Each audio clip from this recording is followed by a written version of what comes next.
Avant les interventions techniques, on va donner la parole à deux représentants des filières, d'une part viande, de l'autre lait, pour introduire le sujet et puis expliquer dans quel cadre on a lancé ce travail-là. Puis après, je présenterai les intervenants. On a 1h30 à passer ensemble. Donc, je vous laisse la parole, les présidents. Je vous laisse vous présenter. On a 2 micros. Aux plus âgés. C'est un vieux malin, il aime bien toujours d'avoir le dernier mot. C'est pour ça qu'il me donne la parole. Non, bonjour à toutes et à tous. Moi, je suis producteur de lait dans l'est de la France, en Meurthe-et-Moselle. Et je suis là pour représenter l'interprofession laitière et la spécialiste du dossier veau, avec mon voisin, c'est Marie-André Luerne, qui est du Morbihan et qui ne peut pas être présente aujourd'hui. Mais avant de laisser Gilles expliquer un petit peu la démarche, moi, les quelques mots que je voudrais vous dire, c'est déjà le fait que deux interprofessions peuvent travailler ensemble. Souvent, on pense que de s'opposer, ça t'enrichit. Moi, j'ai toujours pensé que de courir tout seul, on va sûrement plus vite, mais ensemble, on va plus loin. Et ça, c'est quelque chose qui n'était pas gagné au début, hein, Gilles, on peut le dire, avec les premiers échanges entre Interbev et le CNIEL. On avait l'impression qu'on n'était pas forcément de la même famille. Et aujourd'hui, quand je vois la fluidité des échanges que je peux lire à travers les comptes rendus, à travers les mails, entre Interbev et le CNIEL, moi qui suis producteur de lait, donc producteur de viande, de voir l'ambition commune des deux familles, d'être au service des éleveurs, mais au service aussi de la filière, parce que c'est réciproque, hein, pas de filière, pas d'éleveur, pas d'éleveur, pas de filière, ben ça me rassure. Bon, ça ne règle pas tous les problèmes, hein, on a échangé un petit peu tout à l'heure en amont, les problèmes restent quand même, mais en travaillant comme ça, et c'est aussi le message qu'il faut qu'on fasse passer, il faut qu'on reste positif. Parce qu'il y arrivera un jour où ça finira par marcher. Et si on ne fait pas attention, qu'on ne donne pas des messages positifs pour l'élevage de viande ou laitier, les élevages vont disparaître. Et un élevage surtout laitier qui disparaît, c'est un élevage qui ne revient jamais. Donc on a la ferme française qu'on nous dit la plus résiliente au monde, parce qu'on a su travailler sur les mises aux normes. On a des exploitations, contrairement à ce que certains imbéciles disent, ne sont pas industrielles, mais elles sont à taille humaine. Donc essayons d'apporter, sans être naïfs, mais un petit peu d'optimisme à notre réseau. Mais c'est pour le réseau, c'est pas pour nous. Puisque même si je suis plus vieux que toi, comme tu le dis, j'en ai fait plus que j'en ferai, je pense. Donc là, un petit peu rapidement, et j'arrête, je suis trop bavard, je vais te laisser Gilles, parce que je sais que je pourrais conclure comme tu pars avant la fin. Oui, oui, c'est tout à fait vrai. D'abord, bonjour à vous toutes, mesdames, et bonjour à vous tous, messieurs. Moi, j'ai la chance de connaître pas mal de monde qui sont arrivés dans cette salle. Et je vais tout de suite rebondir sur la sincérité des propos de mon ami Daniel Perrin, qui sont tout à fait justes et factuellement très, très objectifs et très positifs. Il y a 3 ans, pratiquement jour pour jour, si, à commencer par moi, on aurait pu imaginer qu'on pourrait engager des travaux aussi précis, objectifs, datés dans le temps entre le CNIEL et l'interprofession. Je ne sais pas si j'aurais eu le même optimisme qu'aujourd'hui. Donc effectivement, tu as raison. Nous avons entamé des travaux qui sont constructifs et à mon avis qui sont, je vais vous le développer, qui sont surtout structurants pour l'avenir, au moins sur 2 points. Et donc tu as raison, parce que nous, la génération, on a parlé de notre âge, mais notre âge, vous vous en foutez, c'est surtout la génération ce qu'on va laisser derrière nous. Et il faut qu'on laisse des choses, des plans d'action qui soient structurants. Structurants pour nos jeunes. Moi, j'ai bien apprécié la dernière question qui a été posée par la jeune dame qui s'est intéressée. Alors, elle est partie, je ne la vois plus dans mon champ de vision. Je me dis que quand j'entends des questions comme ça dans la salle, même si elle n'était pas hyper remplie, je me dis tout n'est pas perdu quand même. Je me félicite également de voir des structures très importantes qui maillent le territoire national, comme la structure d'Incavit. Moi, je je peux aussi représenter la structure Vendry, puisque aujourd'hui j'ai 3 étiquettes. Malgré l'âge de Daniel, je suis toujours en activité. Non mais voilà, c'était pour... je joue plus au rugby, par contre, ça vous pouviez vous en douter. Je suis le président de l'interprofession pour le veau, mais je suis aussi le président de Culture Viande. Et je sais on m'a beaucoup fait parler ces dernières semaines sur des interventions que j'approuve totalement. Pour une fois que la presse professionnelle rapporte objectivement les propos que je peux tenir, ça m'a fait plaisir. Puis, en même temps, c'est la vérité. Dans mon département de la Dordogne, c'est plus la L214 qui parfois parle à ma place. Et donc, ça, c'est nettement moins objectif. Donc, effectivement, moi, dans ce qui nous incombe aujourd'hui, des plans d'action précis sont en route entre le CNIEL et l'interprofession. Il y a déjà 2 axes fondamentaux. Bon, le prix de la viande. Le prix de la viande aujourd'hui, je ne vais pas vous faire un cours sur le prix de la viande, et notamment sur le prix des vaches noires, comme on dit. Il y a 1 an et demi, 2 ans, les vaches noires valaient 2,50, 2,60. Est-ce que c'était normal? À mon avis, non. À mon avis, les mêmes vaches aujourd'hui, elles ne sont pas meilleures en conformation, ni même... C'est pas les mêmes, mais bon, voilà, elles valent le double. Elles valent le double, un peu plus du double même. Et si vous me posez la question, est-ce que le prix de la viande va continuer à monter? Je vous réponds oui. Donc voilà, c'est pas des réponses... voilà, moi je réponds oui ou non. Donc la réponse est oui. Pour autant, c'est pas suffisant. Structurer des filières comme la filière laitière, moi j'y vois deux grandes opportunités aujourd'hui. Tout à l'heure, j'ai entendu quelqu'un, on pourrait parler de ce qui se passe dans d'autres pays. Parlons par exemple, des personnes qui sont sur main droite ont participé au séminaire du veau de boucherie qui s'est passé dernièrement à Rennes. J'aurais aimé d'ailleurs qu'il y ait beaucoup plus de gens représentant le CNIEL à nos travaux. Mais bon, tous les emplois du temps sont chargés. Il y a des choses extrêmement structurantes qui ont été présentées, apportées. La filière veau de boucherie, qu'il faut absolument conserver dans notre pays. Et donc, pour conserver une filière veau de boucherie, il faut avoir ce potentiel de veaux nourrissons qui sont issus de notre troupeau français. Et puis, puisque certains m'ont trouvé extrêmement bavard au niveau du congrès de Culture Viande, il y a une belle opportunité qui arrive également, c'est que le manque extrêmement évident de viande rouge sur le territoire national. Alors, viande rouge, quel que soit son... Moi, je défends la viande française, bien évidemment, en étant le président de Culture Viande. Je ne vais pas défendre les importations de viande.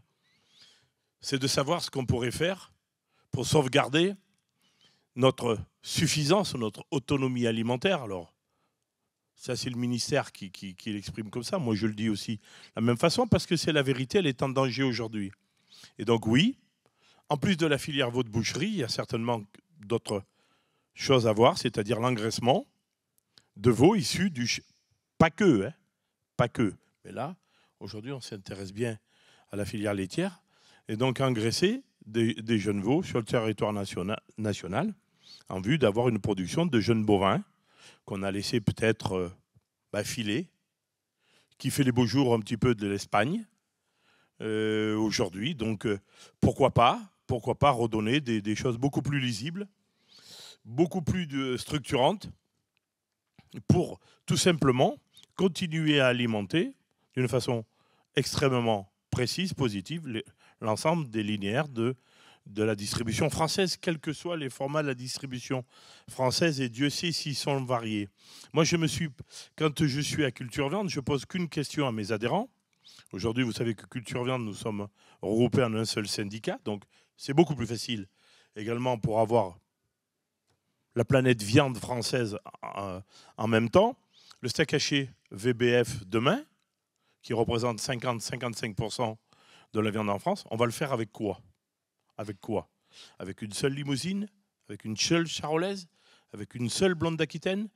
Je pense pas. Franchement, je pense pas. Donc, franchement, il y a des opportunités, il y a des choses très structurantes à établir en nous. Et encore une fois, la division peut-être dans nos professions, mais la division est peut-être née d'une opulence de marchandises où les uns les autres, nous sommes co-responsables de ces fortes décapitalisations qui se sont opérées dans notre pays. Alors certains n'osent pas le dire. Moi, à chaque fois que je peux m'exprimer, je dis, nous avons notre part, nous les abatteurs, nous avons notre part de responsabilité dans le schéma de décapitalisation sur la planète France, que ce soit dans le troupeau allaitant ou au niveau du cheptel laitier. Moi, je veux bien assumer la part de nos responsabilités qui nous incombent. Pour autant, je ne pense pas qu'on soit les seuls responsables. Moi, ce qui me semble beaucoup plus intelligent, c'est ce que vous a dit votre président, Daniel Perrin. Il me semble beaucoup plus facile de construire ensemble plutôt que de regarder dans le passé, parce qu'on pourrait regarder dans le passé, dans les rétros et tout ça, on ne va rien apporter. Moi, je dis, je confirme et j'affirme, non, tout n'est pas perdu, tu as raison. Il faut d'abord pérenniser la filière veau-de-boucherie en France, même si conjoncturellement, elle est malmenée. Lisez mon interview que j'ai fait lundi, c'est pas une Bible, hein. Lundi, non plus, mais au niveau des marchés, bon voilà, et j'essaie de rapporter avec fidélité ce qui se passe dans la filière veau-de-boucherie aujourd'hui. Contrairement, par exemple, je pense que Sébastien Auger ne pourrait être que d'accord avec nous, ce qui se passe dans un... Alors, je vais vous le dire ici, il n'y a pas 4500 personnes, mais peu importe. On a encore le choix de notre destin au niveau de la France. Et dans la filière veau, dans la filière laitière, je crois qu'il faut avoir beaucoup d'humilité. Notamment dans la filière veau, quand on dit sur le plan européen et sur le plan mondial, ok, il y a 2 pays qui vont faire du veau de boucherie. Hein. Il y a la Hollande et la France. Donc, passer un moment, la Hollande, on sait que peut-être ils ne maîtrisent plus leur destin en termes de volume de production. Nous encore, on a la possibilité de maîtriser le nôtre. Donc, à mon avis, profitons de ces opportunités-là. Il y a et la filière veau de boucherie qu'il faut pérenniser et la filière bovine qui aura besoin de la filière veau de boucherie. Voilà rapidement ce que je voulais vous dire, ce que je pense concrètement aujourd'hui de nos travaux entre CNIEL et l'interprofession.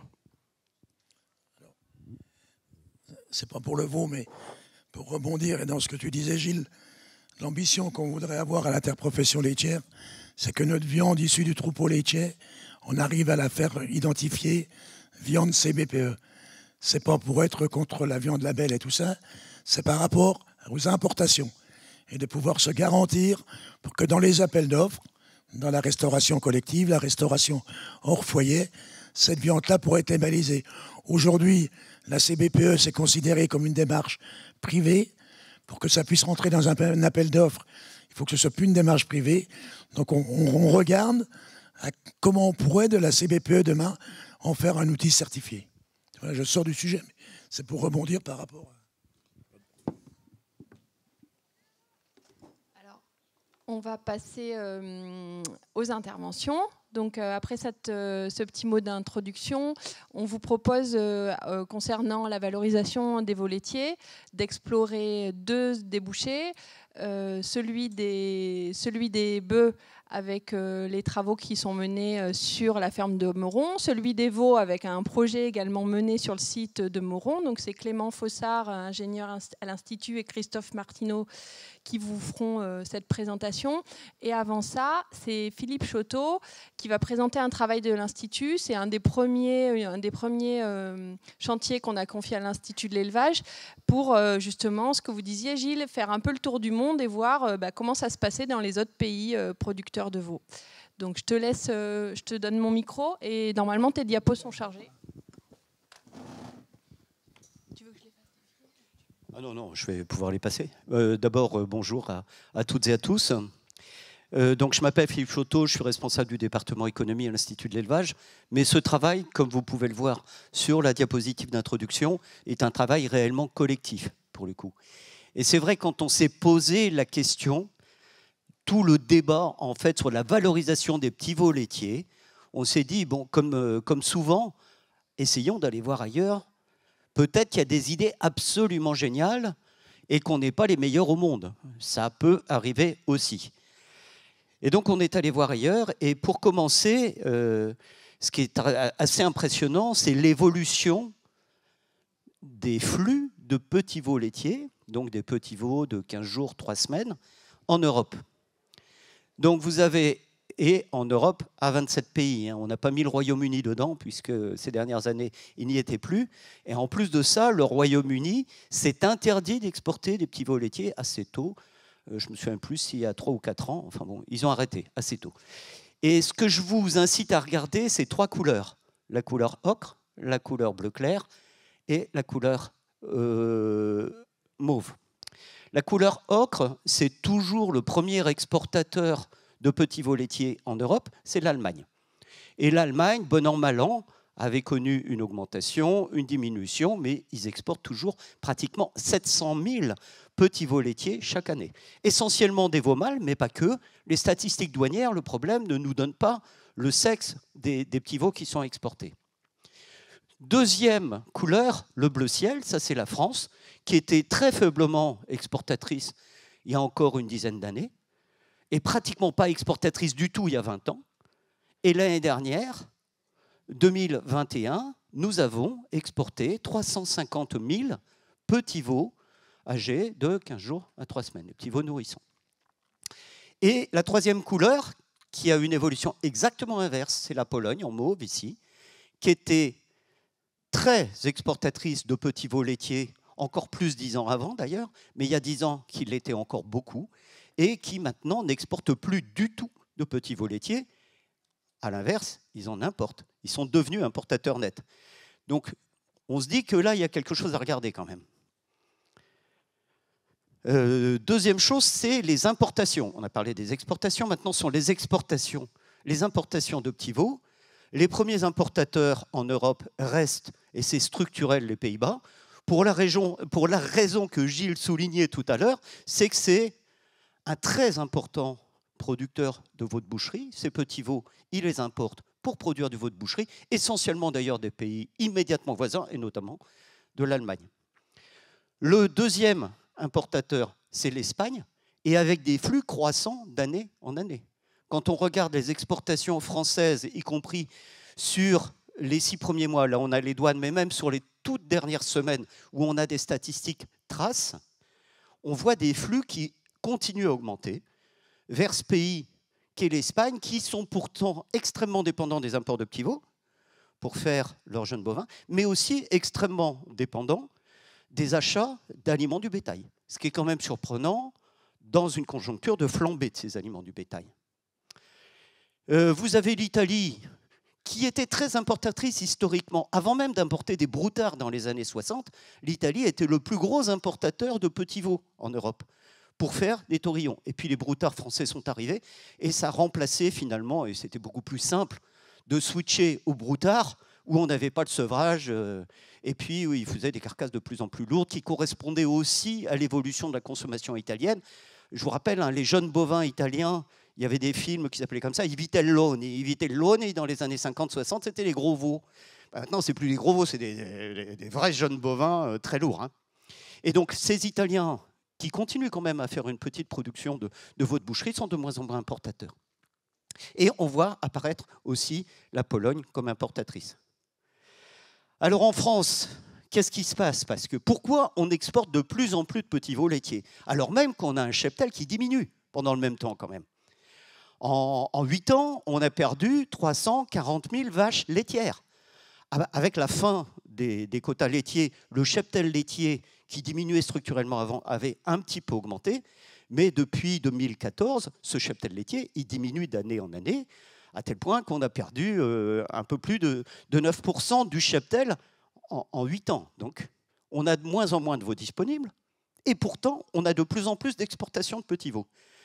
Ce qui pose problème, c'est beaucoup la spécialisation des systèmes laitiers. Là, vous avez le nombre d'éleveurs qui sont laitiers engraisseurs de bœufs, laitiers engraisseurs de jeunes bovins avec achat, etc.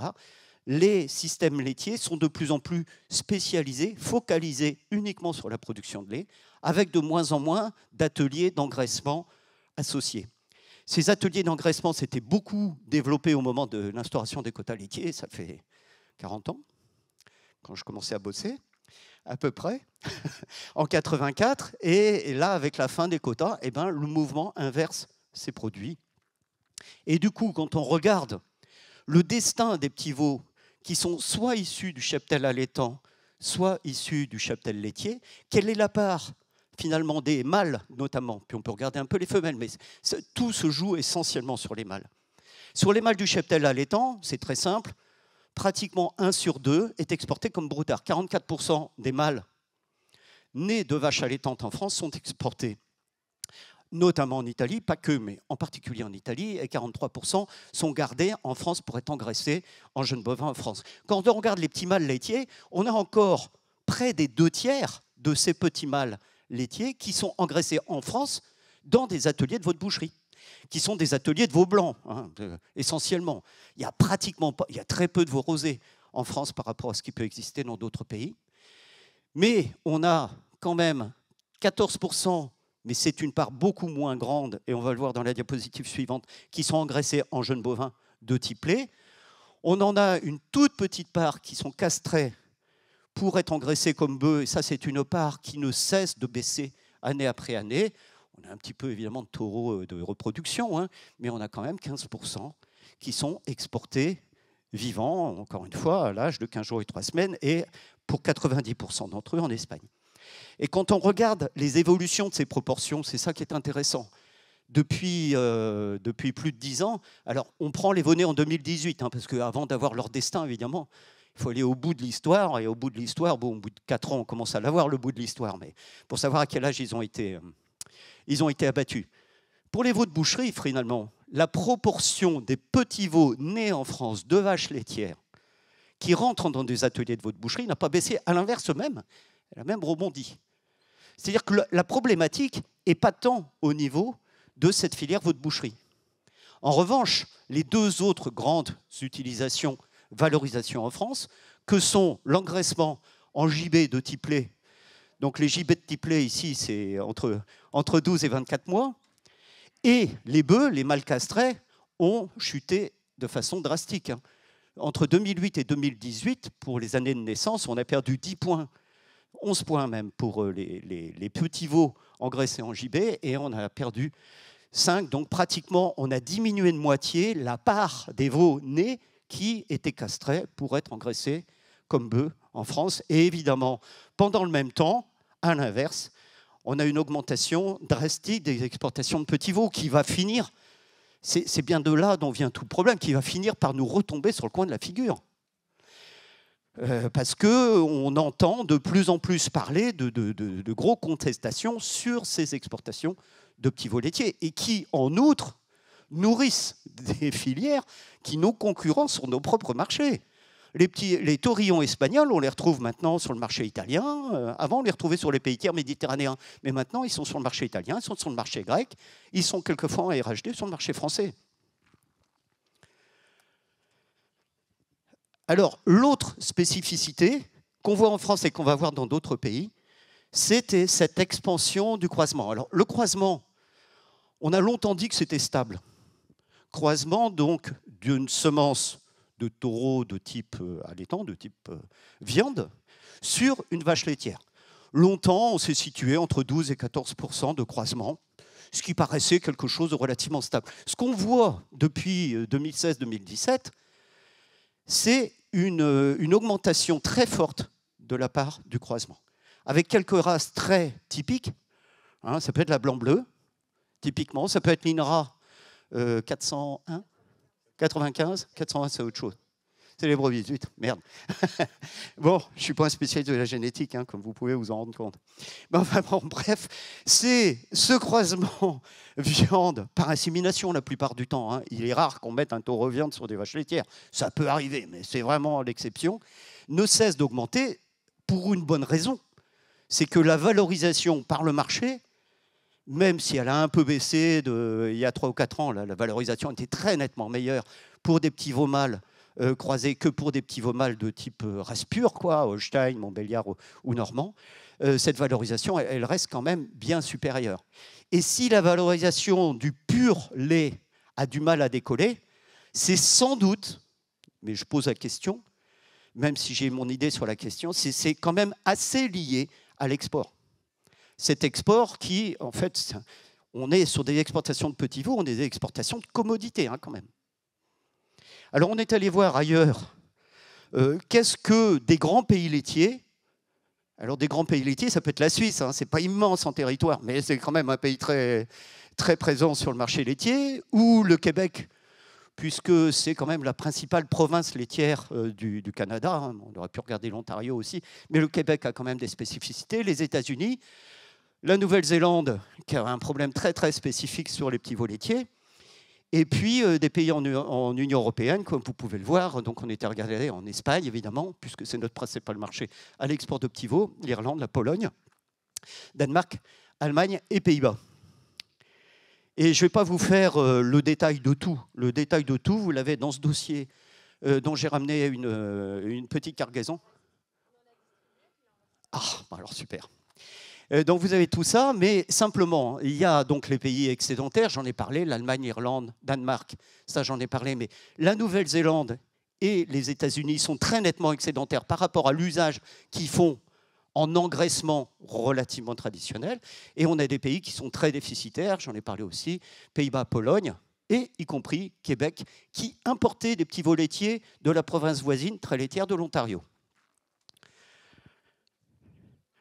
Et les valorisations de ces petits veaux, alors il y en a plein qui n'existent pas en France, ou alors vraiment, je ne suis pas au courant, mais les bobby calves, qui sont des petits veaux qui sont abattus à l'âge de 15 jours, 3 semaines, en gros, une fois qu'ils ont mangé le colostrum, il n'y en a pas en France, ça n'existe pas. Voilà. Les veaux de lait, ça j'en ai parlé largement. Les veaux rosés ou les veaux de grain, selon les Québécois, ils appellent ça les veaux de grain, les Néerlandais appellent ça des veaux rosés. C'est beaucoup, justement, dans les pays dont je viens de parler. Les jeunes bovins, ça, on en produit en France, encore. Les bouvillons, on n'en produit pas. En France, ce sont des très jeunes bœufs à partir de veaux laitiers ou de veaux croisés, mais qui sont abattus parfois entre 16, 24, moins de 30 mois. Mais la plupart du temps, avec des hormones. Donc, ça se fait beaucoup en Amérique du Nord. Et puis, les bœufs traditionnels, qu'on connaît, qui sont des bœufs plus âgés. Et donc, les bobby calves, ou les bobvilles, comme on les appelle aux États-Unis, en Nouvelle-Zélande, c'est très répandu. Pourquoi? Parce que la plupart des vaches laitières néo-zélandaises sont des vaches de type dite kiwi, avec une grosse proportion de sang jersier, donc des animaux de toute petite taille, assez... Alors là, on vous expliquera les essais à Moron, y compris sur des animaux de ce type, mais compliqués quand même à engraisser. Donc, les éleveurs laitiers qui ont de gros troupeaux n'ont pas vraiment envie de s'embêter avec ça, la plupart du temps, et donc les font abattre à 15 jours, 3 semaines.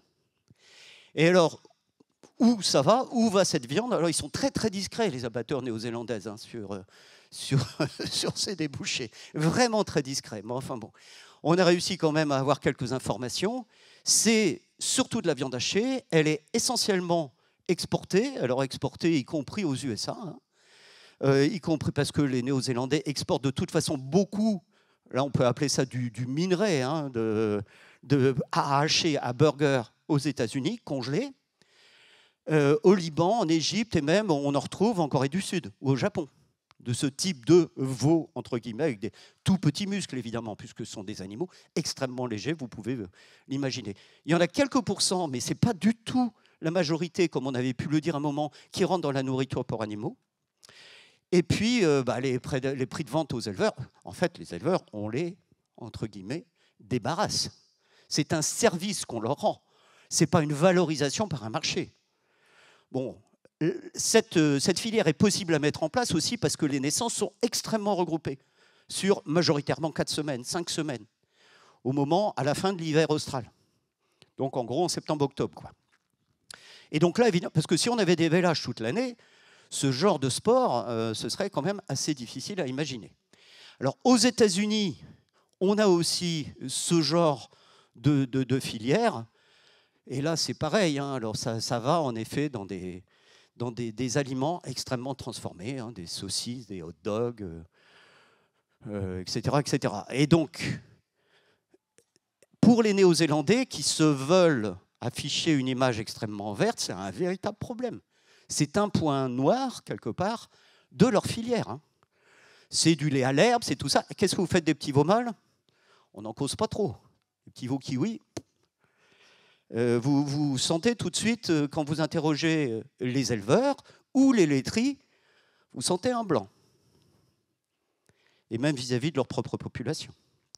Alors les veaux de lait, bon, les veaux de lait, on les connaît parfaitement. Les coûts de production sont extrêmement variables.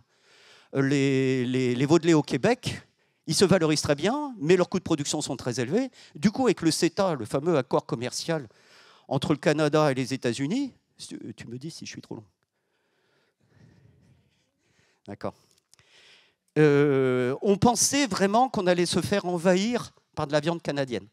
Or, en fait, ils ont des énormes abattoirs d'export, mais quand je dis énormes, c'est les plus grands du monde, hein, sur lesquels il faudrait qu'ils arrêtent tout pendant 2-3 heures pour faire des animaux garantis sans hormones pour le marché européen. Et pour l'instant, le contingent qui leur est attribué ne justifie pas le fait qu'ils nous exportent de la viande de gros bovins, pour le coup, là, hein, des gros bovins de l'Alberta, des Rocheuses, là, pas du tout les gros bovins issus du Québec. En revanche, eux subissent la concurrence, notamment des Néerlandais, qui ont pris pas mal de parts de marché au Québec. Et du coup, cette filière veau blanc au Québec a du mal. Bon, j'accélère un tout petit peu. Pour les veaux de grain, on maîtrise évidemment mieux, enfin, sauf quand le maïs atteint des sommets, comme en ce moment, les coûts de production. Mais la rentabilité, elle n'est pas toujours là, d'autant que, par exemple, au Québec, il y a des aides publiques à la production de veau blanc, mais il n'y en a pas au veau rosé. Donc ça peut être compliqué. Et visiblement, le veau rosé, sur lequel les Néerlandais fondaient beaucoup d'espoir il y a 20 ans, je me souviens y être allé, aujourd'hui, c'est un peu plus compliqué, on va dire. Les autres productions, c'est les bœufs. Bon, bah, c'est les bœufs, quand on a beaucoup de pâturage, en effet, faire de la viande de bœuf, c'est une tradition, et y compris le marché britannique, bon, qui avait un peu chuté, les importations britanniques qui avaient un peu chuté, ont repris beaucoup.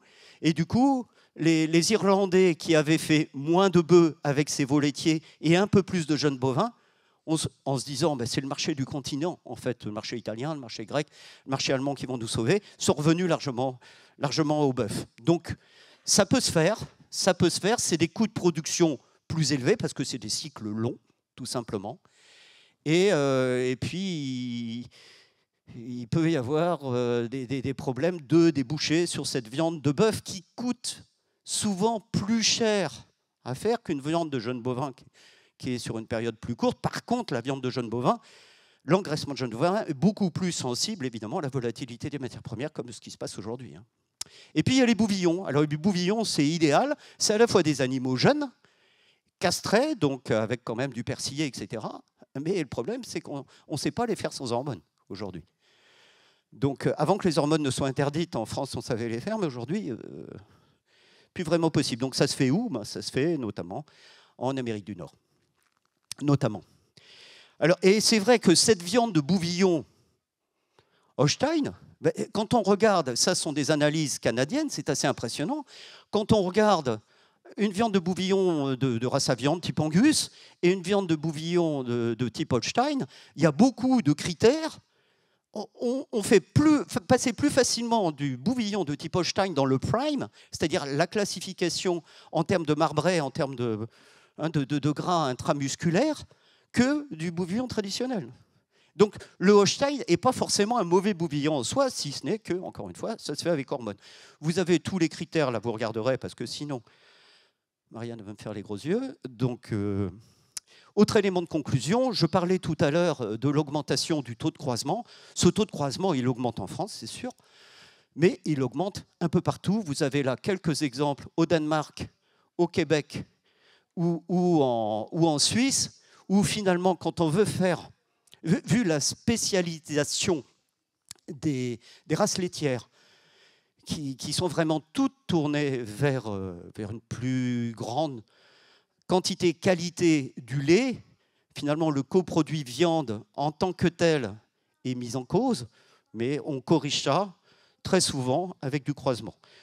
Vous avez là aussi les points positifs, les points plus négatifs de chaque pays, de chaque type de production. Je ne vais pas y passer trop longtemps là-dessus.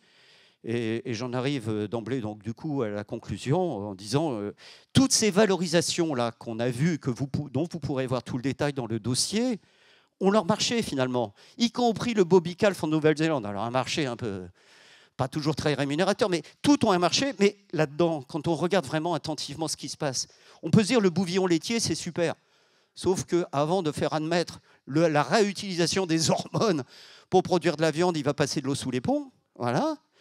Le veau blanc, aujourd'hui, il a son marché, et un marché rémunérateur, et c'est une production qui est gérée, on le voit bien. Il peut y avoir des accidents, hein, de temps en temps, de valorisation, c'est sûr. Alors, c'est contesté aussi, mais vous y reviendrez, les collègues, là. C'est pour ça qu'on fait la nouvelle station veau à Moron, aussi pour diminuer les controverses autour de cette production de veau de boucherie. Les bœufs, ça peut avoir largement sa place sur le marché. Il y a des problèmes, les bœufs, c'est des cycles longs quand même, c'est du capital immobilisé, ça prend des surfaces, donc sur des surfaces relativement marginales de pâturage, ça peut être intéressant, mais le fait est qu'en France, en tout cas, c'est une production qui décline, donc comment au moins stopper ce déclin, sinon la relancer? Donc on n'a trouvé nulle part de solution miracle. Mais en tout cas, le panel mondial des possibilités, il est sous nos yeux. Il faut sans doute s'inspirer de quelques savoir-faire, hein, y compris en Espagne, ils ont des savoir-faire qu'on n'a pas, très clairement, mais avec de grosses faiblesses sur la filière espagnole, dont vous aurez aussi le détail ici. Voilà, donc c'est un état des lieux qui était voué à nourrir la réflexion. Je vous remercie pour votre attention.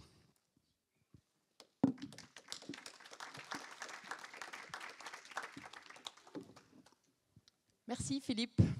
Est-ce qu'on prend quelques questions maintenant ou est-ce qu'on les garde pour la fin? Est-ce qu'il y a des gens qui veulent interroger Philippe sur les éléments qu'il nous a présentés? Donc je redis, on en a distribué quelques-uns. Vous avez l'intégralité du dossier qui est disponible sur les chaises à l'entrée. Oui.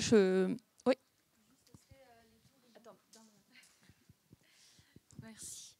Ce serait sur les taurillons. Vous parlez des bouvillons, mais pas le débouché des taurillons laitiers. C'est vrai, j'en ai pas beaucoup parlé. Ce gibet laitier, alors on fait régulièrement des enquêtes qui s'appellent Où va le bœuf? Alors c'est pas le bœuf au terme de mal castré, hein, c'est la viande bovine. Quels sont leurs débouchés en France? Et le gibet laitier a à l'évidence des débouchés, notamment dans la restauration rapide, mais pas que. Et donc cette baisse de la production de jeunes bovins laitiers est d'abord et avant tout liée à la spécialisation des éleveurs laitiers, parce que ces gibets laitiers, pour l'essentiel, à plus de 90%, étaient engraissés, ou sont toujours engraissés d'ailleurs, chez des éleveurs laitiers. Donc les veaux sont engraissés là où ils sont nés, quelque part. Et ces éleveurs laitiers se spécialisant ont abandonné ces ateliers de taurillons, et du coup, c'est plutôt un manque d'offres qu'un manque de demande, hein, très clairement.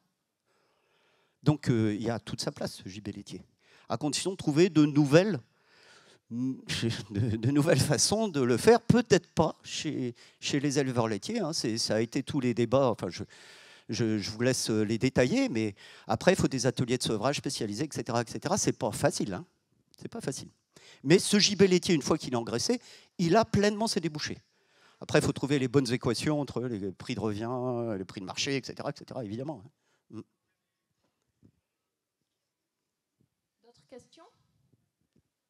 Alors, s'il n'y a pas d'autres... C'est pas une question, mais par rapport au gibet laitier, on voit, il y a encore une dizaine d'années, beaucoup d'engraisseurs achetaient encore des veaux de 14 jours, comme on dit. Aujourd'hui, les engraisseurs ont fait le choix d'acheter des broutards. Et il n'y a plus beaucoup de veaux laitiers qui sont engraissés gibet par des ateliers dédiés à ça. Mais je n'ai pas l'explication du pourquoi. On avait un collègue, le fils de Joseph, que tu connais bien, Daniel, hein, qui avait monté vraiment un atelier d'engraissement avec des veaux. Et en fait, évidemment, la phase la plus compliquée, c'est la phase du sevrage, avec des taux de mortalité, etc. C'est vraiment là où il faut qu'on fasse des progrès, hein. Et ces progrès, ça passe entre autres, pas seulement, mais par de l'expérimentation, pour déterminer des modèles qui soient à peu près viables, quoi. Et ça, aujourd'hui, Il y a des solutions à travailler, mais ce n'est pas des choses qui existent beaucoup sur le terrain. Ça a existé. Il y a eu des sevreurs, spécialisés hein, à un moment. Et puis ces sevreurs spécialisés, ils ont un peu... voilà, ils n'avaient pas d'aide. Enfin bon, il y a toute une convergence de causes qui font qu'ils ont disparu dans l'histoire, quoi. Mais peut-être qu'il faut retrouver de nouveaux moyens. Sur ce sujet-là, oui. Qu'est-ce qui fait que c'est plus difficile à sevrer un veau pour l'engraissement qu'une génisse? Enfin... Que les génisses de renouvellement, vous voulez dire? Ah bah, les génisses de renouvellement, on leur apporte un grand soin. Évidemment, c'est le potentiel de production de demain. Donc là, on leur apporte un soin, y compris individuel, qu'il est plus compliqué d'apporter à des petits veaux mâles qui vont être abattus à 18 mois. C'est surtout que les génisses, on les sèvre chez le naisseur, tandis que les naisseurs, ils ne veulent pas garder les mâles pour les sevrer. Il n'y a pas de marché de la petite génisse pour faire de la génisse de reproduction derrière. Le sevrage, en général, il se fait chez quelqu'un d'autre. Et donc, j'allais ajouter à la réponse de Philippe tout à l'heure que on est en train d'explorer des nouvelles façons de sevrer, que ça repose quand même sur un certain savoir-faire et que ce savoir-faire, on peut le trouver dans certaines productions et notamment chez les producteurs de veau de boucherie.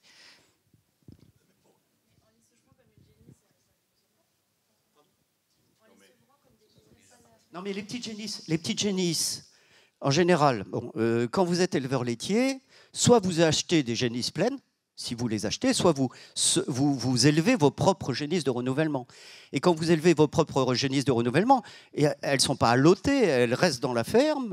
Enfin bon, je pourrais peut-être passer la parole à Christophe qui connaît mieux que moi, ou à Clément. Je ne suis pas un spécialiste du sevrage, mais ce n'est pas du tout le même système que quand on veut faire des lots de 50 ou 80 ou 100 petits veaux mâles pour l'engraissement.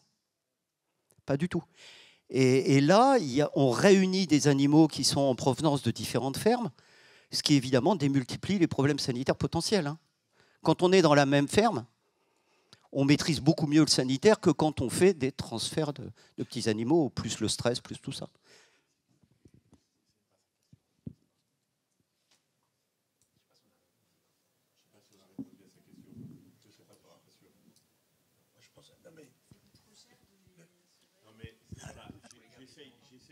Je ne sais pas si on a bien répondu à votre question.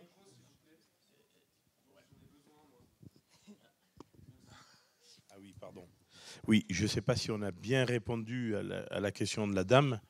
Moi, quand j'ai compris votre question, lors d'un vélage, il y a un mâle et il y a une femelle. Vous appelez une génisse, peut-être, parce que vous avez posé la question, pourquoi c'est plus difficile d'élever, de faire plus attention un mâle qu'une femelle, c'est ça? C'est à partir du vélage, je pense. C'est ça, madame, votre question, ou on va continuer à vous donner des réponses qui ne sont pas forcément en attente de votre question? Est-ce que c'est ça, votre question?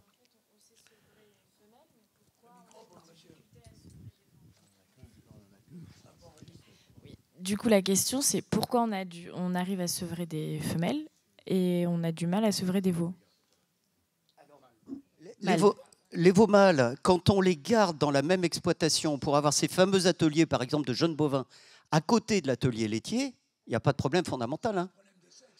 Ce n'est pas un problème de sexe du tout. C'est un problème de... quand on veut être engraisseur spécialisé, qu'on n'a pas les vaches, hein, que les petits veaux ne vont pas être nés sur la ferme. On va acheter ces petits veaux de 3 semaines, d'accord ? Ces petits veaux de 3 semaines, ils peuvent passer éventuellement par un centre d'allottement. En tout cas, ils ne vont jamais provenir d'une seule ferme. Ils subissent quand même un transport à 3 semaines, c'est pas évident. Ils subissent un regroupement de veaux de différentes exploitations qui ne se connaissent pas vraiment et en général, ils vont se filer les quelques petits problèmes sanitaires qu'il peut y avoir à droite à gauche. Et puis, c'est les sevrer de manière vraiment collective. C'est plus avoir des ateliers de sevrage qui tiennent la route. Alors, il se trouve que les Espagnols savent faire. Alors, avec de gros usages d'antibiotiques quand même. De gros usages. Donc ça, nous, on n'a pas le droit, parce qu'on est dans un processus éco-antibio. On a fait énormément de progrès en France, tous élevages confondus d'ailleurs, sur l'usage des antibiotiques, donc on se l'interdit. Donc c'est vrai qu'on se met quelque part des fils à la patte, par rapport aux Espagnols en particulier, hein, qui sont parmi les plus grands consommateurs quand même d'antibiotiques en Europe. Et donc, il faut trouver le bon modèle, le bon système pour à la fois regrouper ces petits veaux de différentes origines, de différentes fermes, avoir le moins de taux de perte possible et rester dans des systèmes qui économiquement tiennent la route. Parce qu'à la fin, c'est de l'économie qu'on cherche quand même.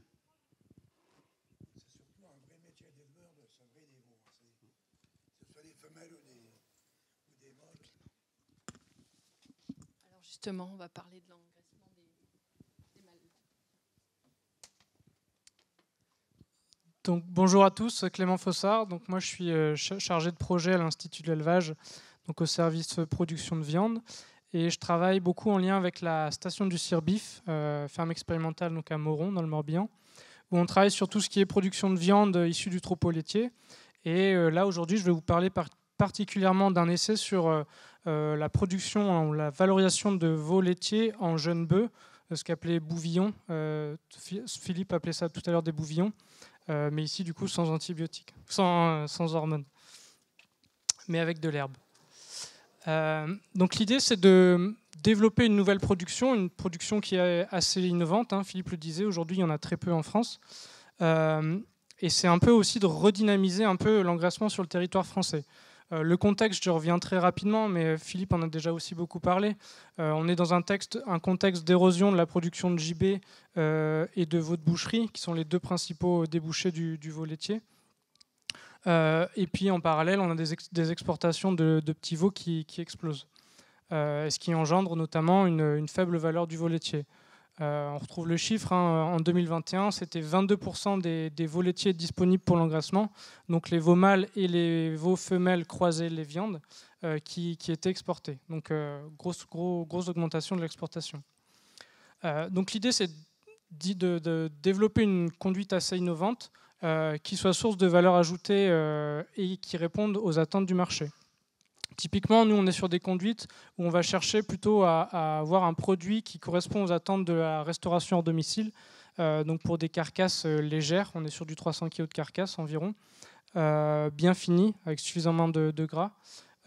Et sachant qu'en fait, aujourd'hui, ce débouché de la RHD, il est majoritaire, il est approvisionné en majorité par de l'importation, notamment de carcasses de vaches de réforme laitière.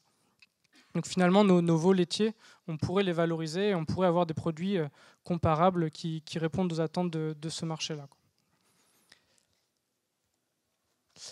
Donc l'idée, c'est bien de tester des nouvelles conduites, des nouveaux itinéraires qui répondent au marché de la RHD, je l'ai dit, donc pour produire des carcasses de 300 kg à partir d'animaux bien finis autour de 16-18 mois.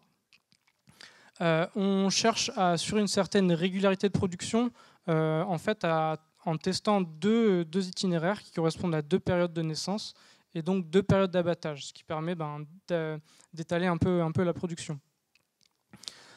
Donc l'idée, c'est d'approvisionner le segment de la RHD, mais aussi de répondre aux attentes du consommateur sur les axes bien-être animal, environnement, et puis également qualité des productions. Donc concrètement, dans nos conduites, en fait, on a des itinéraires qui optimisent le pâturage et l'herbe dans les rations. Donc sur les rations à lauge, on cherche l'autonomie. On cherche un maximum à avoir de l'autonomie dans nos rations à lauge et puis surtout limiter la concurrence avec l'alimentation animale. Et puis, je vais en parler très rapidement aussi à la fin, mais on cherche également donc, à optimiser le bien-être animal, en tout cas l'objectiver sur ce type de conduite. Et puis, on va regarder aussi tout ce qui est bilan environnementaux, qualité, carcasse, etc. Et donc, sur nos conduites, l'idée, c'est de tester un peu puisque Philippe l'a dit également, il y a de nombreux croisements qui se développent sur le terrain. L'idée, c'est de tester différents croisements pour les situer un peu les uns par rapport aux autres sur ce type de production. Et donc, très concrètement, les conduites qu'on teste, elles sont présentées ici. Donc, on a 2 conduites. La première qui correspond à des naissances d'automne. Donc, en gros, les veaux, ils arrivent sur la ferme à une vingtaine de jours, 22 jours en moyenne, en octobre. Ils ont une phase de nurserie de 56 jours, donc ils sont sevrés 56 jours après l'arrivée sur la ferme. Une phase de post-nurserie donc en bâtiment. Ce premier lot, il fait une période de pâturage complète avant de rentrer en bâtiment l'hiver pour être fini à l'auge, sur une ration à l'auge. Et la deuxième conduite, c'est des naissances d'hiver. Donc les veaux, ils arrivent sur la ferme en janvier. Pareil, un jet de 22 jours, phase de nurserie, sevrage, post-nurserie. Ils sortent au pâturage un peu plus tard, lié en fait à l'âge des animaux. Donc on va dire une demi-saison de pâturage une première année. Ils rentrent en bâtiment l'hiver et par contre, ce lot-là ressort une deuxième fois au pâturage pour être fini à l'herbe. Et donc pareil, dans les deux cas, abattage à 17-18 mois. Donc je parlais de différents croisements, différents types génétiques, on les retrouve ici. Ça, c'est tout ce qu'on teste sur la ferme. Donc on va retrouver 5 croisements sur Holstein, le Limousin, le Charolais, INRA 95 et le Blanc-Bleu, qui sont aujourd'hui en fait les 4 croisements qu'on retrouve classiquement dans les fermes françaises. Et puis on a choisi aussi de positionner le croisement Angus, qui est un croisement qu'on va retrouver un peu plus à l'international. L'idée c'est de en fait situer un peu nos croisements plutôt français à un produit qu'on va plutôt retrouver à l'international. Et vu que la question de la valorisation des veaux n'est pas que ne concerne pas que la race Prime-Holstein, on a également des veaux normands et des croisés normands limousins qui sont conduits. Et donc tous ces animaux-là sont conduits ensemble.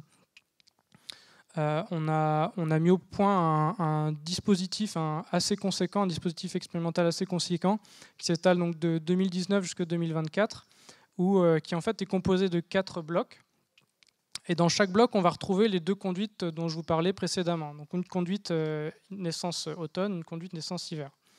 Les 2 premiers blocs, ça correspond à des veaux mâles, donc production de jeunes bœufs, de bouvillons. Et puis les deux blocs correspondent plutôt à une production de jeunes génisses. Et donc dans chaque conduite, en fait, on a 56 veaux divisés par les 7 types génétiques que je vous parlais tout à l'heure. Donc on a 8 veaux par type génétique sur chaque ligne.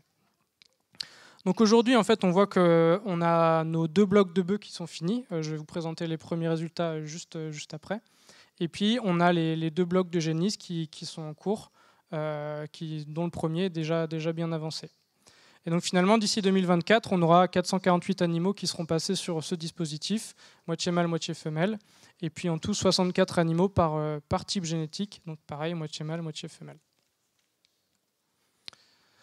Alors pour les premiers résultats, ça c'est sur un premier bilan qu'on a pu faire sur les 2 conduites automne. Donc on retrouve en fait les courbes de croissance ici, donc le poids vif de l'animal en fonction du temps. On retrouve nos phases, nurserie, post-nurserie, une saison de pâturage et une saison de finition. Je ne vais pas commenter les chiffres dans le détail, mais ce qu'il faut retenir, c'est que sur nos deux premières bandes, donc la première bande c'était celle en bleu, la deuxième en orange, on a eu des performances de croissance qui correspondaient aux objectifs. On a atteint notre poids vif à l'abattage objectif, donc des GMQ des GMQ qui correspondent aux attentes. Par contre, là où s'il y a une phase où on peut s'attarder un peu plus, c'est sur la phase de pâturage. Je vous disais que je montrais le dispositif, on a beaucoup de répétitions. C'est notamment lié en fait à cette période de pâturage qui en fait est très dépendante des conditions météo. Et donc, si on va avoir une certaine robustesse dans nos données, on est obligé de répéter plusieurs fois l'expériment, plusieurs fois la conduite. Et c'est ce qu'on a vu sur les 2 premières bandes. On voit qu'on a des GMQ qui sont très différents. On a quasiment x2 entre les deux années. Et en fait, ce qui se cache derrière, c'est qu'en 2020, on avait eu un été assez sec où on avait dû rentrer les animaux en bâtiment sur le mois d'août. Et c'est pour ça que là, j'ai écrit le 1131 grammes par jour avec le trou d'été. C'est qu'en fait, les animaux sont entrés en bâtiment alimentés à l'auge. Et pour le coup, ils avaient plutôt bien profité de cette ration à l'auge. Donc on a eu des bons GMQ. Alors que la deuxième année, ils sont restés au pâturage quasiment toute l'année. En 2021, c'était assez pluvieux. On n'avait pas du tout un manque d'herbe. Donc ils sont restés vraiment plus longtemps, toute la phase de pâturage à l'herbe, avec des GMQ moins importants. Par contre, ils sont rentrés un petit peu plus tôt en phase de finition. Et finalement, ça s'est compensé sur la phase de finition où ils ont un peu mieux performé pour le coup sur la ration à l'auge. Donc voilà, alors pour les croissances, vous avez aussi un bilan alimentaire qui est présenté en haut à droite. Donc voilà, je vous parlais d'herbe, on le voit ici, on a plus 50% du bilan alimentaire qui est composé de l'herbe, soit pâturée, soit conservée. Et en gros, une vingtaine de % de concentré, et puis un quart d'ensilage de maïs. Même chose sur la conduite hiver. Pareil, ce qu'il faut retenir de ce graphique-là, où on a les courbes de croissance, c'est que les GMQ, où le poids vif abattage a été obtenu. Et pareil, on retrouve un peu une certaine hétérogénéité des GMQ sur les phases au pâturage, que ce soit en première année là, ou également en phase de finition, qui est en fait liée aux conditions de pâturage et aux conditions de pousse de l'herbe. À noter aussi quand même, dans la phase de pâturage 2, l'objectif c'était quand même de les finir sans concentrer, avec uniquement de l'herbe.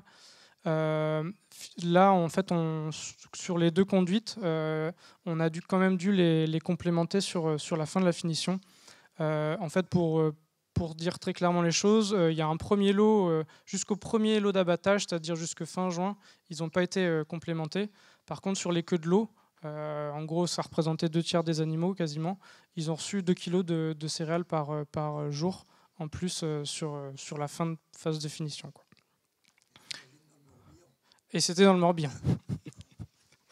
Le bilan alimentaire, je passe rapidement, mais on retrouve une grosse majorité d'herbes conservées et pâturées dans le bilan alimentaire.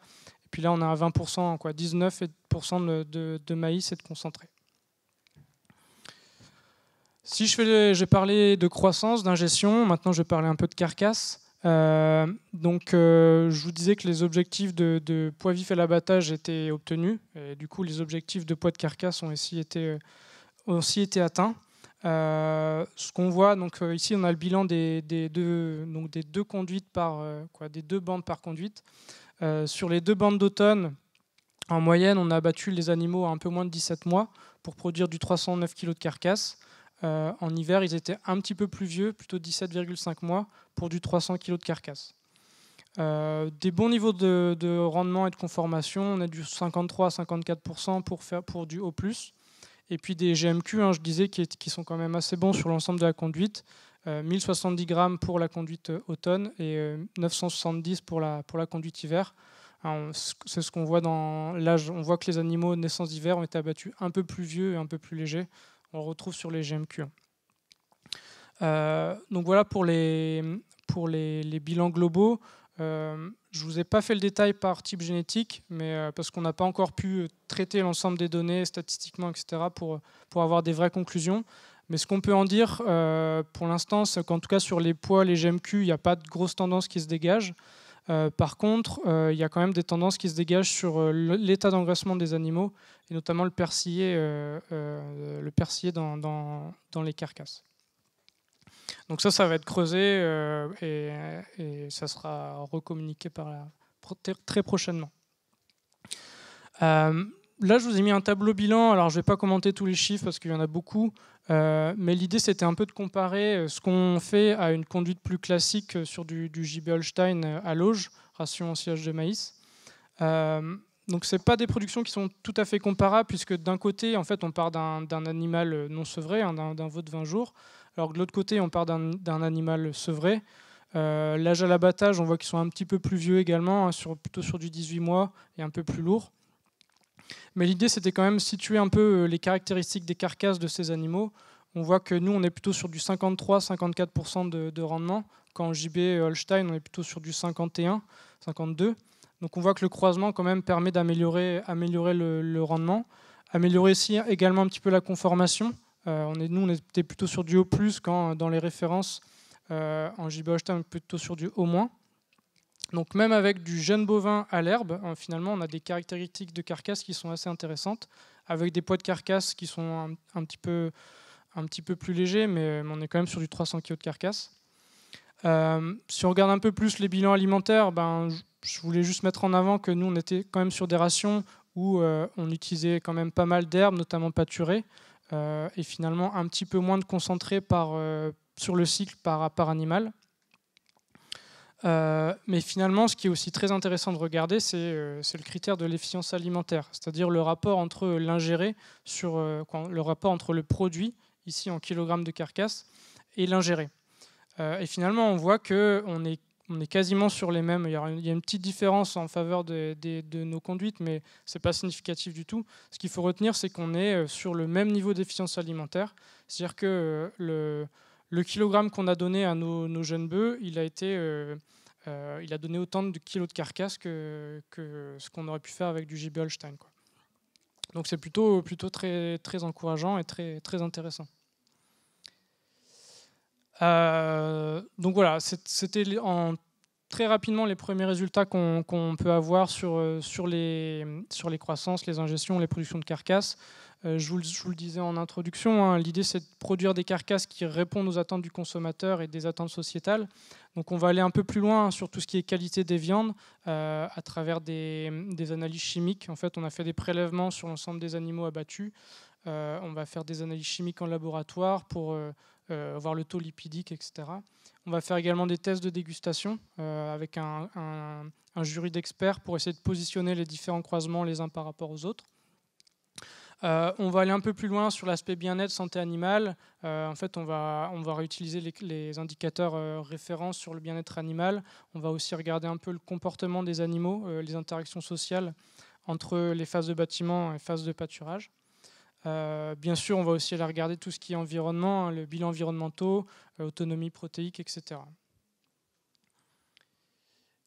Et pour finir, l'idée c'est aussi de sortir un peu de la ferme et des essais proprement dit, de voir un peu quel est le potentiel de ce type de conduite dans nos élevages français.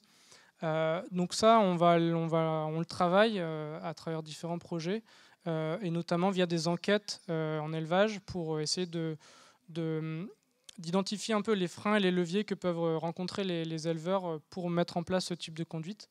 On a également aussi analysé un peu les données NormaBev pour comprendre qu'est-ce qui se produit déjà à partir de ces veaux-là. Est-ce qu'on peut voir certaines choses suivant les croisements, etc. Quelle variabilité on peut retrouver. Bien sûr, on échange régulièrement avec les acteurs des filières. Il y a déjà pas mal d'initiatives qui se mettent en place sur le terrain, notamment Herbopac, Gendu en Bretagne, etc. Donc l'idée, c'est d'échanger un maximum. Et puis, j'ai parlé beaucoup de techniques. Bien sûr, il y a l'économie aussi qui est important. Donc ça, c'est fait dans le cadre du COPIL avec le CNIEL et Interbev. L'idée, c'est de construire des systèmes de production et puis de les évaluer sur la multiperformance économique et environnementale. Donc il y a beaucoup de choses en cours. C'était des premiers résultats très, très rapidement. Mais en tout cas, il y a encore pas mal de choses à faire sur le sujet.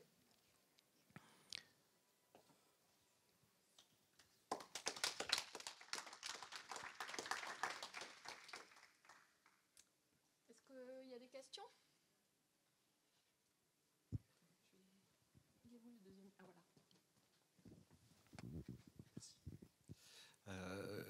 Là, vous évoquez à la fin l'idée sur laquelle vous allez devoir analyser les performances économiques. Est-ce que d'ores et déjà, par rapport à ce que vous montriez des JB Holstein, vous avez des notions de différence, de coûts de production sur ces deux types d'animaux ?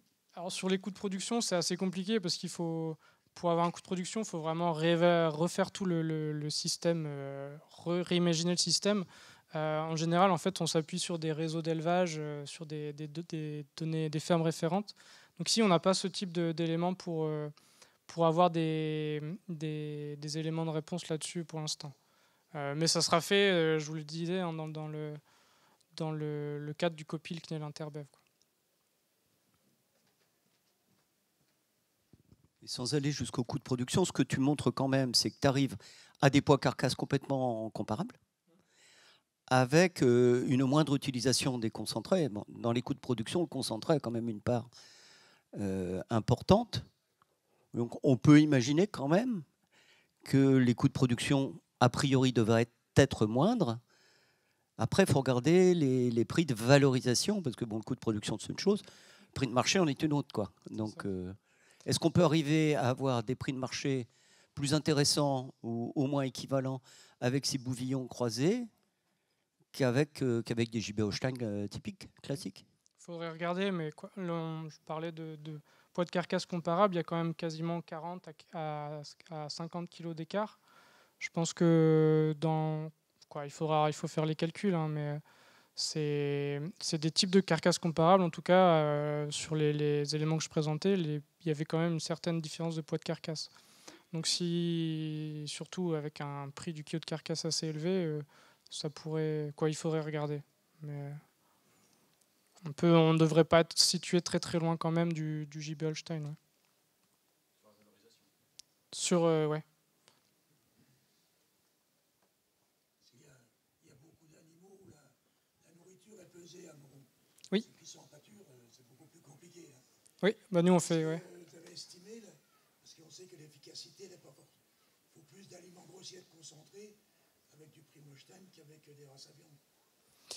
Alors du coup, nous, on compare pas race à viande on n'a pas des lots de race à viande, des lots de Holstein conduits comparément. Donc je peux pas vous répondre à la question. En tout cas, nous, ce qu'on fait, c'est sur les phases de pâturage, on va faire des hauteurs d'herbe entrée-sortie à chaque entrée-sortie de paddock. On fait des mesures de densité.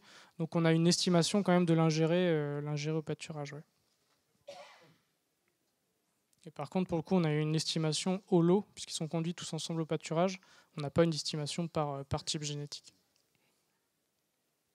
Alors moi, du coup, j'ai deux questions. Une première, est-ce que tu trouves du coup des différences entre tes races au niveau technique, ou est-ce que c'est plutôt homogène? Alors c'est ce que je disais en 2 mots à la fin. D'un point de vue technique, croissance, ingestion, il n'y a pas de grosses différences qui apparaissent suivant les races.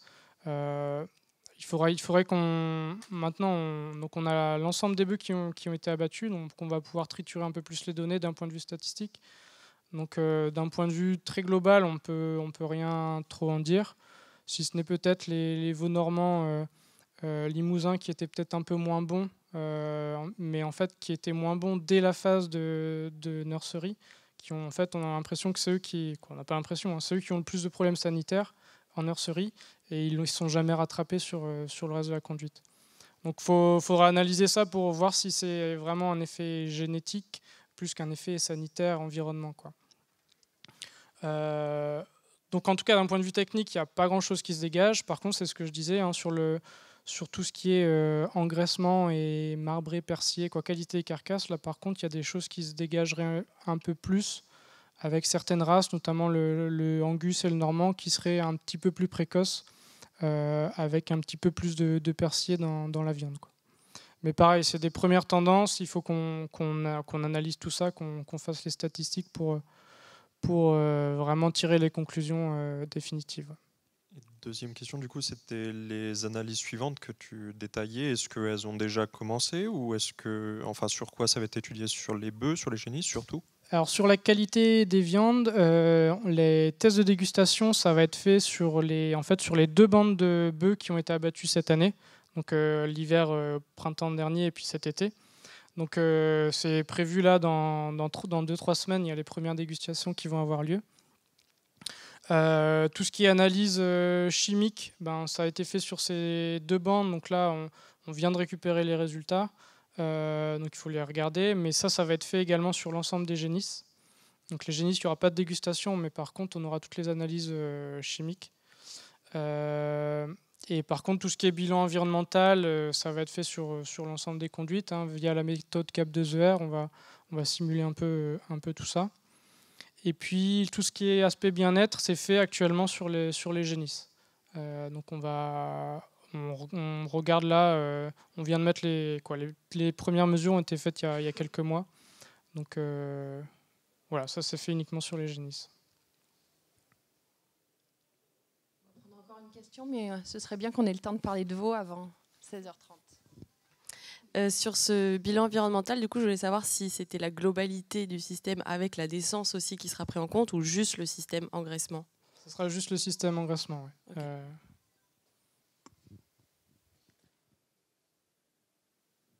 Okay. Je propose qu'on reprendra, si on nous reste du temps, on reprendra quelques questions à la fin. Donc on va aborder un autre débouché des mâles issus du troupeau laitier par un angle un peu différent. Normalement, il y a tes diapos, voilà.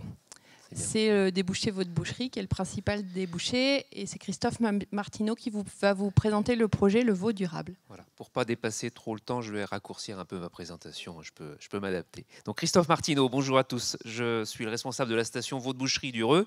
Donc effectivement, on va parler de veau. On a vu avec Philippe que c'était important, la filière Veau de Boucherie est importante pour la filière laitière puisqu'elle valorise 63% des veaux mâles.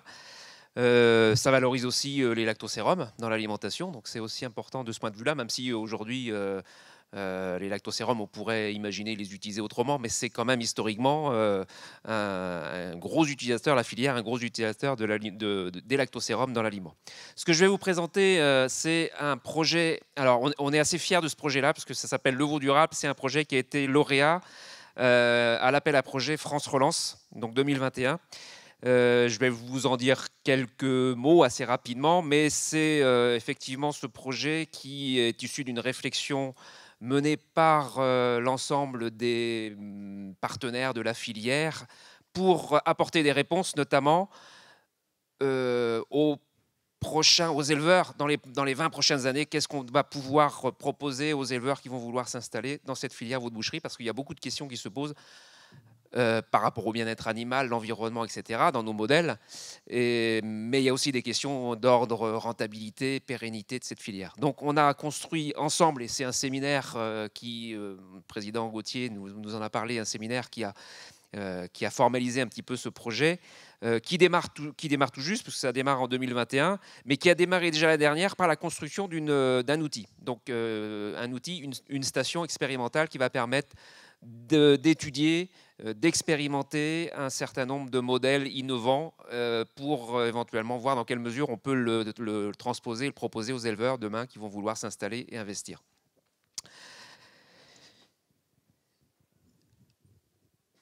Alors si je passe en arrière, ça c'est sûr, on ne va pas finir dans les temps. Voilà, les enjeux, c'est l'enjeu du plan de filière, c'est l'acquisition de références. Donc ce qu'on fait aujourd'hui au Reux, demain on le fera à Moron. Alors le site de Moron, Clément l'a présenté, c'est les bovins, la viande rouge, les bovins d'engraissement.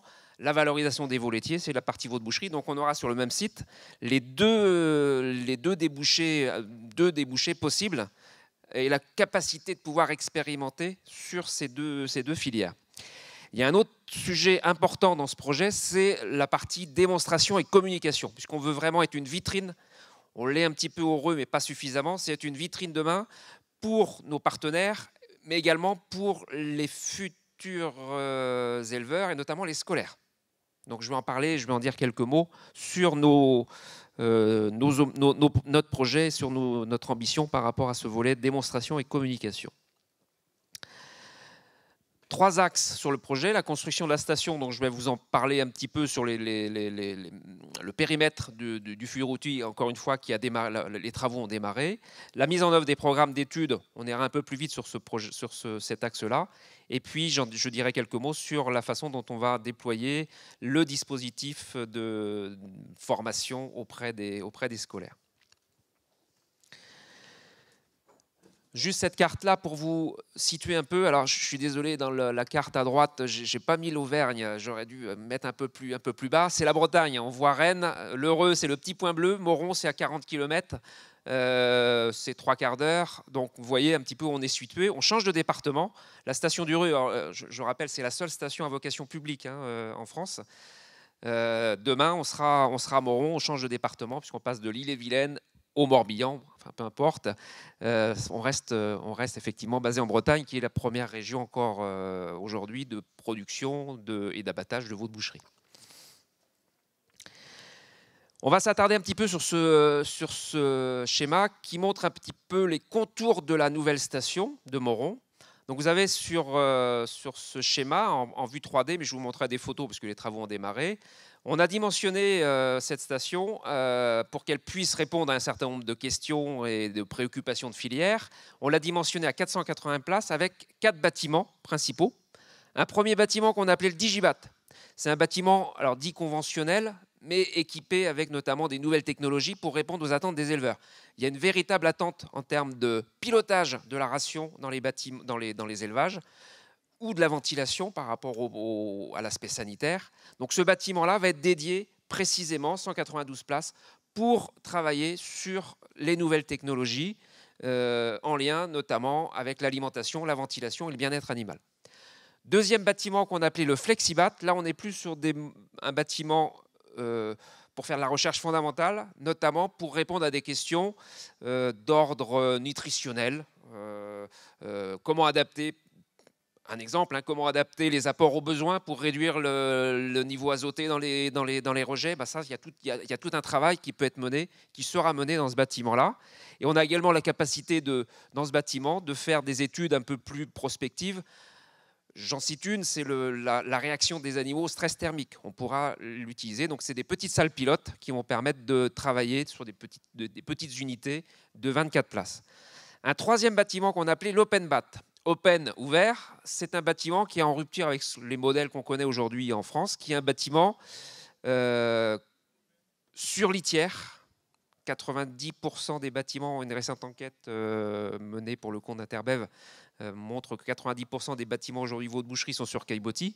Là, on est sur de la litière. Alors, ça nous permettra de tester différents types de litière. La paille, aujourd'hui, ça coûte cher. Qu'est-ce qu'on peut mettre dans ce type de bâtiment pour à la fois maintenir le sanitaire, mais éviter de mettre trop d'argent dans la paille. Donc litière, ventilation naturelle. Donc on est sur un bâtiment qui va permettre d'aérer avec des filets brise-vent. Et puis la particularité de ce bâtiment, c'est l'accès extérieur. Alors effectivement, ça c'est un vrai sujet sur des questions qui nous sont posées, notamment par certaines associations, sur le fait, les veaux aujourd'hui sont dans des bâtiments fermés, est-ce que demain on peut imaginer un modèle avec un accès extérieur? Dans ce bâtiment, on pourra le faire, notamment sur des courettes, voire éventuellement sur de la prairie. Alors ça posera le problème de la couleur, parce que vous savez, quand vous mangez du veau, ce qui caractérise le veau, c'est la couleur de la viande. On est sur de la viande rosée claire. Blanche, on ne le dit pas trop, mais on est sur la viande rosée claire. Effectivement, quand on va mettre un animal en prairie, à mon avis, il y aura certainement des choses qui seront modifiées sur cet aspect. Mais on va l'expérimenter.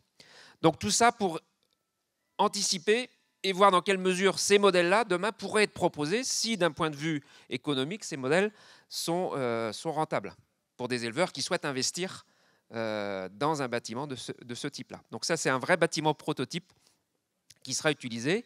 Et puis le dernier bâtiment qui, pour le coup, qu'on a nommé le central, c'est un bâtiment là à 2 étages qui va permettre d'accueillir nos partenaires. Donc j'ai parlé des étudiants ou des scolaires, mais on aura nos partenaires intégrateurs, éleveurs, etc., qui vont pouvoir venir voir sur le site nos différents modèles, sans accéder directement, notamment pour des questions de biosécurité, directement avec les animaux. Donc on aura une salle, ce qu'on appelle une salle showroom, pour pouvoir montrer à la fois les animaux, à travers des baies vitrées, et la partie technique, notamment sur la préparation, la fabrication des aliments et sur les énergies, puisque c'est un des sujets sur lesquels également on va travailler, sur les défis énergétiques aujourd'hui qu'on connaît, sur l'utilisation d'énergies alternatives, sur la valorisation notamment du biogaz qu'on pourra utiliser pour chauffer l'eau, etc. Donc voilà les contours de ce bâtiment. Je vais passer assez vite. Je passe sur cette diapo sur les aspects paysagers, environnementaux, puisqu'on a un cahier des charges bien précis qu'on a suivi pour respecter un certain nombre d'éléments, notamment sur la récupération des eaux de pluie, sur la production d'énergie, des panneaux photovoltaïques thermiques, je passe là-dessus. Je passe également sur cette diapo. Je voulais simplement vous montrer, alors c'est une photo qui a déjà 15 jours, on a déjà progressé. Donc les bâtiments, voilà une partie des bâtiments. Donc vous avez ici, c'est le Digibat qui est présenté ici, avec une particularité, c'est des charpents de bois. On n'a pas l'habitude en Vaud-Boucherie, alors sauf dans des bâtiments type stabulation sur litière, mais sur du bâtiment sur caillebotis, comme c'est celui-là, d'utiliser des charpents de bois. Nous, on a fait le choix, d'un point de vue notamment environnemental, d'utiliser du bois plutôt que de l'acier.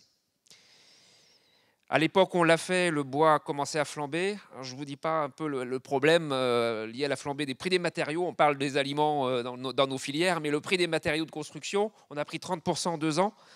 Nos devis ont été faits il y a à peu près 1 an et demi. Les entreprises qui aujourd'hui continuent à travailler nous demandent un peu de rallonger parce qu'elles aussi subissent cette inflation sur le prix des matériaux. C'est un peu sport, pour tout vous dire, pour rester dans notre budget initial. Je ne vous l'ai pas dit, c'est un budget de 2 millions d'euros initialement. Aujourd'hui, on est à 2,5 millions sur le même, sans avoir rajouté quoi que ce soit. Mais je crois que ça, c'est quelque chose que les éleveurs, en tout cas, connaissent dans le cadre de la construction. Je passe sur cette diapo, donc sur tous les volets. En fait, la porte d'entrée, c'est répondre aux attentes sociétales sur le bien-être animal, le sanitaire, etc., l'environnement. Mais nous, notre travail, c'est le cas heureux, mais c'est le cas aussi sur le travail qui est fait côté JB, c'est de voir dans la globalité quels sont les impacts. Si on apporte un élément de réponse positif sur le bien-être animal, mais si c'est négatif d'un point de vue environnemental, typiquement, vous mettez des veaux sur une courette, vous ne récupérez pas les effluents, d'un point de vue environnemental, ça ne tient pas. Donc, on va tester tous ces aspects, zootechnie, santé, bien-être, économie, environnement, travail, à chaque fois qu'on mènera des expérimentations, des expériences sur des modèles innovants. Je passe sur cette diapo. La dernière diapo, là c'est important pour la filière, c'est de capter.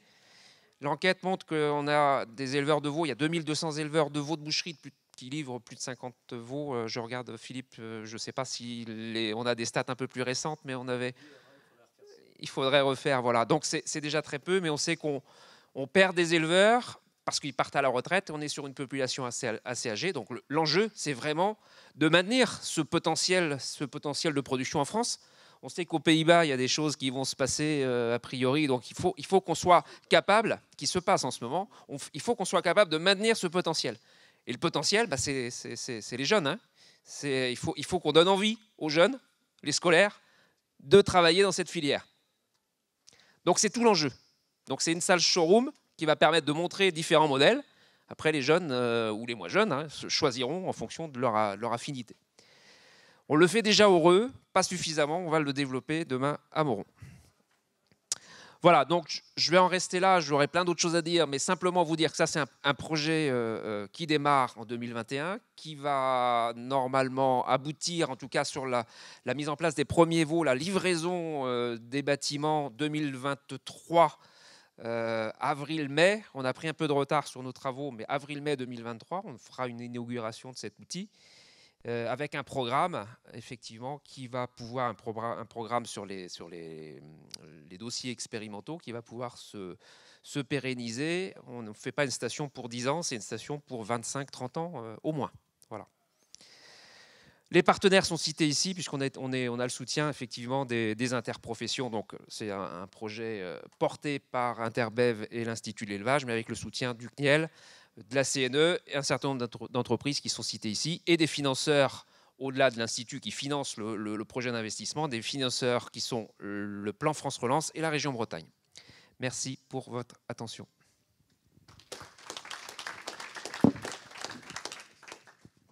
Merci d'avoir tenu les délais. Est-ce que vous avez des questions sur ce projet ou sur le débouché votre boucherie en général ? En attendant la question, mon collègue Didier me fait signe. Si vous voulez suivre les travaux en live, vous tapez le veau durable. Il y a plusieurs sites, mais les photos, c'est Instagram, mais il y a d'autres sites, YouTube, etc. Vous tapez sous vos portables le veau durable et vous vous abonnez, c'est gratuit, et vous likez. C'est de la promo. Plus qu'une question, c'était une remarque un peu volontairement provocatrice. Tout à l'heure, M. Choteau évoquait des pays où on fait du baby calve, où on utilise des hormones. Et je m'aperçois qu'en France, on parle d'intégration paysagère, de cap de ZER, de performance économique. Est-ce qu'on n'en fait pas trop? Est-ce qu'on ne surréagit pas j'allais dire, dans ces options par rapport à ce que peut faire la concurrence ailleurs dans le monde?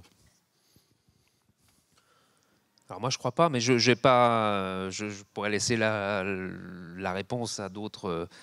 En l'occurrence, si on fait rien, on meurt. S'il faut faire du Bobicalf, en fait, on a été visiter, les Australiens, les Néo-Zélandais sont venus voir eux notre modèle veau de boucherie justement parce qu'eux ont des questions précisément par rapport au Bobicalf en Nouvelle-Zélande. Et je pense qu'on est... Bon, Philippe, tu vas répondre, moi je pense pas. On a quand même des contraintes, notamment au niveau des choix qui sont faits au niveau européen. Je parlais du plan éco-antibio. En France, on est sans doute allé un peu plus vite que les autres, mais enfin, je vous rappelle quand même que ce plan éco-antibio, il est directement lié aux antibiotiques critiques pour la santé humaine. Hein, si on commence à utiliser des antibiotiques de dernière génération dans des productions animales, ça va créer des résistances. Enfin, on sait comment ça marche. Donc, il y a quand même des objectifs qui sont dans le Green Deal, etc. Donc, en Europe, de toute façon, on est dans un ensemble réglementaire qui se durcit, y compris sur le bien-être animal. Parce qu'on a parlé tout à l'heure des exportations de petits veaux. Il faut savoir qu'il y a des rapports. Alors, bon, moi, je suis pas... il y a des gens ici, comme Marianne. Il y a un avis qui est attendu sur les veaux en général pour mars 2023, mais il y a des rapports qui tombent régulièrement, récemment sur le transport, et en particulier des veaux non sevrés. Donc oui, on sent que les réglementations vont se durcir. Et par ailleurs, pour répondre sur les hormones, y compris en Amérique du Nord, il y a des populations, notamment sur les côtes, sur la côte Est et sur la côte Ouest, qui sont souvent aussi celles avec les niveaux de vie les plus élevés, qui commencent à rejeter la viande aux hormones, alors qu'il n'y avait pas trop de questions jusque-là. Donc, est-ce qu'on est en avance ou est-ce qu'on est trop en avance? Enfin, c'est compliqué de répondre à ces questions-là, mais en tout cas, nous, en tant qu'Institut de l'élevage, on se doit d'être en avance. Parce que si nous, dans la recherche appliquée, on n'est pas en avance, il faut quand même que les éleveurs qui aient envie de faire ça, qui trouvent leur intérêt, puissent avoir des modèles sur lesquels on a travaillé avant. C'est ça l'idée.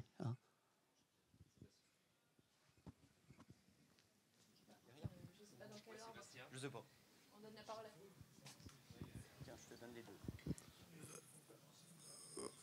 Oui, deux. oui évidemment, on trouve ça vraiment intéressant parce qu'on suit ça de près et on se dit que c'est l'avenir et qu'il y a certainement plein de possibilités. Mais je mettrais je dirais juste une chose quand même, attention à sortir des conclusions trop vite parce qu'en fait, aujourd'hui, on essaye de renouveler les élevages existants parce qu'il y a quand même beaucoup de départs. Aujourd'hui, ils ont tous entendu qu'il y avait des idées telles que vous venez de présenter là. Et ce qui nous fait un peu peur, c'est qu'aujourd'hui, de toute façon, bon, c'est compliqué parce que les banques ne suivent pas forcément, mais surtout, on voit qu'aujourd'hui, ils attendent une réponse après ça. Ils se disent aujourd'hui, on va attendre parce que là, on a entendu parler de veaux dehors ou de voilà, et donc ça bloque quand même un peu les projets. Et aujourd'hui, ça va faire 2 ans que pratiquement il y a très peu d'élevages qui sont sortis de terre et que les projets en cours, ils attendent des choses comme ça. Et c'est un petit peu contradictoire avec là où on veut aller et le renouvellement qu'on veut donner. Donc voilà, c'est juste un petit peu pour... À l'avant-dernière question, moi j'aurais tendance à être d'accord avec toi et de dire il y en a marre comme des Coluches, il faut faire des nœuds dans le linge maintenant pour leur sortir propre. Mais c'est aussi leur rôle ingrat, eux c'est leur rôle, l'Institut a essayé d'anticiper, c'est aussi notre rôle ingrat, nous en tant que responsables professionnels. C'est aussi d'anticiper. Quand on regarde ce qui se passe aujourd'hui aux Pays-Bas avec le lait, où ça pouvait être un modèle de dire qu'est-ce que nous embête là-bas, regarde, mais ils sont quand même fait rattraper par la patrouille. Alors à un moment, on doit aussi dire à nos paysans, attention, n'en faisons pas de trop, mais ne faisons pas n'importe quoi. Tu vois, on a parlé sur la conférence d'avant du bien-être animal par rapport au bâtiment. Moi, j'ai l'intime conviction, il vaut mieux qu'on montre ce qu'on fait, qu'on travaille ce qu'on fait bien, qu'après vouloir courir après ceux qui de toute façon sont pas prêts à nous écouter, mais qui veulent que du mal. Tu vois, au début, j'aurais tendance à te dire oui, allez, advienne ce qui pourra. Parce qu'après aussi, Philippe, quand tu dis, même, je ne vais pas dire le contraire de ce que je viens de dire, mais aux États-Unis, ils ont même peur de la viande hormonée. En France, il n'y a plus d'hormones et on essaye de faire peur aussi avec la viande. Non, mais.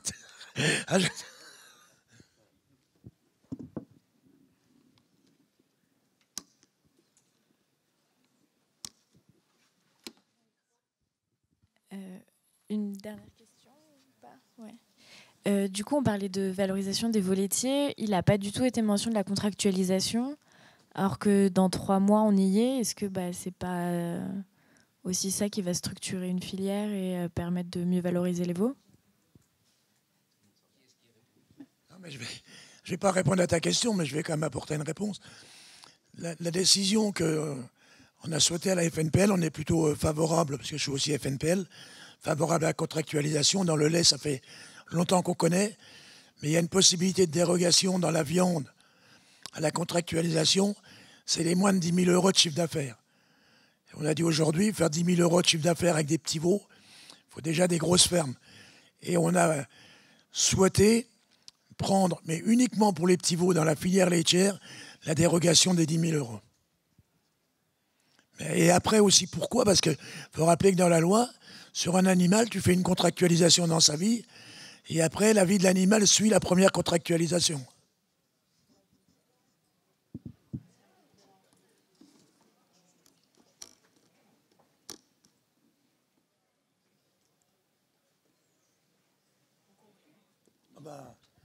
S'il faut que je conclue, ça va aller vite. On a tout dit pendant... Et puis il y en a qui nous attendent, donc merci. On espère que si on a déjà apporté un peu plus de réponses qu'on a créé de questions, je trouve que c'est une belle réussite.